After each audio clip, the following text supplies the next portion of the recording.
আজ আমরা কথা বলবো টিউমার অ্যাবলেশন নিয়ে। তো আপনারা সকলেই জানেন, আপনাদের আত্মীয় স্বজন বন্ধু বান্ধবের মধ্যে যখনই শোনেন যে কারোর টিউমার হয়েছে, সঙ্গে সঙ্গে কিন্তু আমরা প্রত্যেকেই খুব আতঙ্কিত হই, ভয় পেয়ে যাই, যেটা খুব স্বাভাবিকও।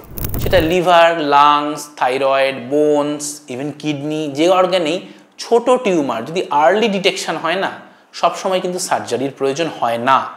আজকে আমরা একজন পেশেন্টের ব্যাপারে আপনাদেরকে দেখাবো। তো এই পেশেন্টটি আমাদের কাছে এসেছিলেন যে এনার লিভারে বছর দুয়েক আগে একটা টিউমার ধরা পড়ে। তো উনি সার্জনের কাছে যান, স্বাভাবিকভাবেই গ্যাস্ট্রো সার্জনের কাছে। তো উনি লিভারের বাঁ দিকের অংশটা কেটে বাদ দিয়ে দেন। আমাদের সকলেরই মনে হয়, এমনকি আমার যখন বয়স কম ছিল, প্রথম MBBS-এ ঢুকেছি, আমারও মনে হতো যে হ্যাঁ, টিউমার হয়েছে, সেই জায়গাটা কেটেই তো বাদ দিয়ে দিই, তাহলেই তো ঝামেলা মিটে গেল। এবার কি হলো বলুন তো, লিভারের বাঁ দিকের অংশটা তো নেই। লিভারের যে ডান দিকের অংশ, বছর দুয়েক পরে সেইখানে দুটো নতুন টিউমার জন্ম নিয়েছে। এবার আপনি কি করে সার্জারি করবেন? কারণ লিভার যদি পুরোটা কেটে বাদ দেন, তাহলে তো মানুষটা বাঁচবে না। এই সিচুয়েশনগুলোর জন্যই মডার্ন সায়েন্সে কি এসছে বলুন তো, অ্যাবলেশন। এই অ্যাবলেশন জিনিসটা কি আপনাদেরকে আমরা দেখাবো। এখানে আমরা টিউমারটাকে পুড়িয়ে দিই, শুধু টিউমারটাকে, পাশের লিভারেও কোনো ইনজুরি হয় না।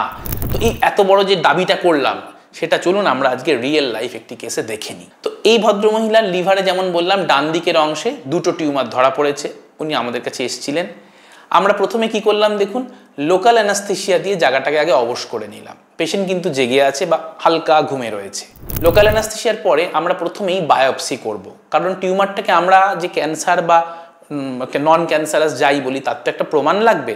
এইটা হলো বায়োপসি। দেখুন, একটা সরু নিডল ঢুকে গেল, তার মধ্যে দিয়ে কিন্তু বায়োপসি গানের সাহায্যে আমরা দুটো বা তিনটে টুকরো কেটে আনছি। বায়োপসি হওয়ার পরে একটা মাইক্রোওয়েভের অ্যান্টেনা, যেটা আপনারা দেখতে পাচ্ছেন, সেটাও একটা নিডলই বলতে পারেন, সেটা কিন্তু পেশেন্টের শরীরে ঢুকছে। কিন্তু ভালো করে লক্ষ্য করবেন, এই কাজটা খুব প্রিসিশনের সাথে হয়। মানে এখানে যেমন দেখতে পাচ্ছেন, আল্ট্রাসাউন্ডের মধ্যে দেখে দেখে আমরা কিন্তু ছুঁচটাকে ঢোকাচ্ছি। প্রতিটা স্টেপে ছুঁচটা কোথায় যাচ্ছে আমরা কিন্তু দেখছি। এবং এখানে দেখুন, এই যে কালো গোল জায়গাটা হচ্ছে টিউমার, ছুঁচটা ধীরে ধীরে টিউমারের ঠিক সেন্টার দিয়ে একদম শেষ মাথায় পৌঁছে গেল। তো এই ক্ষেত্রে দেখুন, যেই আমরা অ্যাবলেশন শুরু করলাম, টিউমারটার মধ্যে সাদা একটা জিনিস স্প্রেড করে গেল, মানে টিউমারটা পোড়া শুরু হয়ে গেছে। শুধু টিউমারটা পুড়লো, লিভারে কিন্তু আমরা কোনো ক্ষতি করলাম না। এইভাবে দুটো লিশনকে আমরা ট্রিট করলাম। এই যে পুরো প্রসেসটা, এখানে কিন্তু কোনো কাটা ছেঁড়া সেলাই নেই। সকালবেলা হলে আমরা পেশেন্টকে দুপুর বা বিকেলবেলা ছুটি করে দিতে পারি। অপারেশনে যেমন একটা পোস্ট অপারেটিভ ইনফেকশান, এদিকে ওদিকে পেটে দুটো তিনটে ড্রেন পড়ে আছে, বড় অপারেশান, কতদিন পরে বাড়ি যাবেন, খরচ বেশি। মাইক্রোওয়েভ কিন্তু দিনের দিন ছুটি হয়ে যায়। সুতরাং যাদেরই আর্লি টিউমার ডিটেক্ট হচ্ছে, মাইক্রোওয়েভ অ্যাবলেশনের জন্য সবসময় নিজেরা ডাক্তারবাবুর সাথে কথা বলুন।